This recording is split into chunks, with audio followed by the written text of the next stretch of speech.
I'll begin by talking about friendships, because at this age, I mean, I see a lot of young people right now, and at this age, our relationships, our friendships, actually our relationships are always important, but our friendships are of utmost importance, especially when we're young. And they're also important as we grow older. But especially when we're young, our friends become sometimes more influential than our parents. And so who you choose to be around, I use the analogy of, you know how they tell you you are what you eat? Anyone ever heard that? You are what you eat. What does that mean? It means that if you eat healthy, you're gonna be okay. And if you eat unhealthy, you're gonna be very simple, right? What happens if you drink poison on a regular basis? Just a couple sips for breakfast. Anyone? You might not die right away because you're just taking a couple sips. But what are you doing over time to yourself internally? You're killing yourself, really. You're killing yourself. So what happens is that our environment, our company to be specific, sometimes is like sipping poison.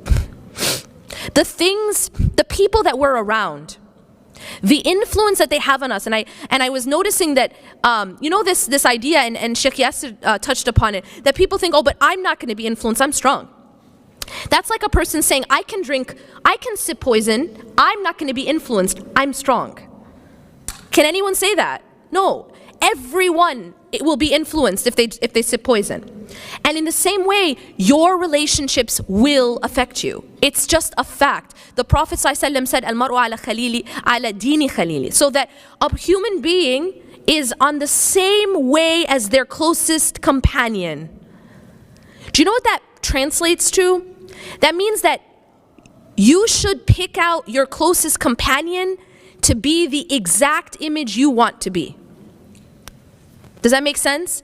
Because the Prophet ﷺ said that you will be like your closest companion. You'll be the same deen. And deen doesn't just mean religion, by the way. Deen just means a way, the way that they are. And that's why you find that when people are like BFFs, they're really, really close, they actually start to even have the same mannerisms. They pick up the same gestures. They make the same faces. You know what I'm saying? They laugh at the same stuff. We start to actually morph into the people that we're close to. Yes or no? Yeah, you do. You do. You just start to become almost like the same person. This is what the Prophet ﷺ, he understood psychology before there was something called psychology, right? And he's telling us you will be on the way of your closest friend. So what does that translate to? It means that I should pick my closest friend to be someone that I want to become. And if your closest friend is not someone you want to become, then you need to sort yourself out. Because you become that person. And let me also add that it may not be a friend that you physically see, as Sheikh Yasser alluded to, and I'm going to get to that as well. It may be someone that you follow religiously online. It might be someone that you look up to and you're following every step, even what burger they ate that day. And that person you start to also become like. I found a really strange, this is just a personal thing, this strange phenomenon that I noticed. And that there was like, you'd know people who had certain stars, whether they were like athletes, that that was their role model. And it's like years and years growing up, this was like their role model. They actually acted like them. Like I started to notice that they would act like them. They would gesture like them. That you even become like people, even if you don't know them, but it's someone you've been following so closely and you admire so much that you start to actually become like them.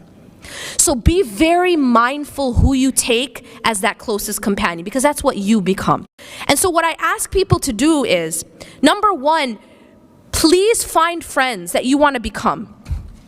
And that person that you take closest to you, make sure it's someone you admire and someone that's actually going to help you furnish that home that you're going to.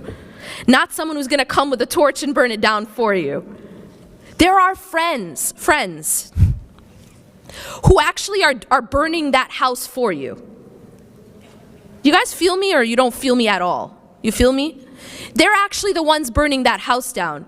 But guess what? You're the one who's going to have to go. Nobody comes to your grave with you.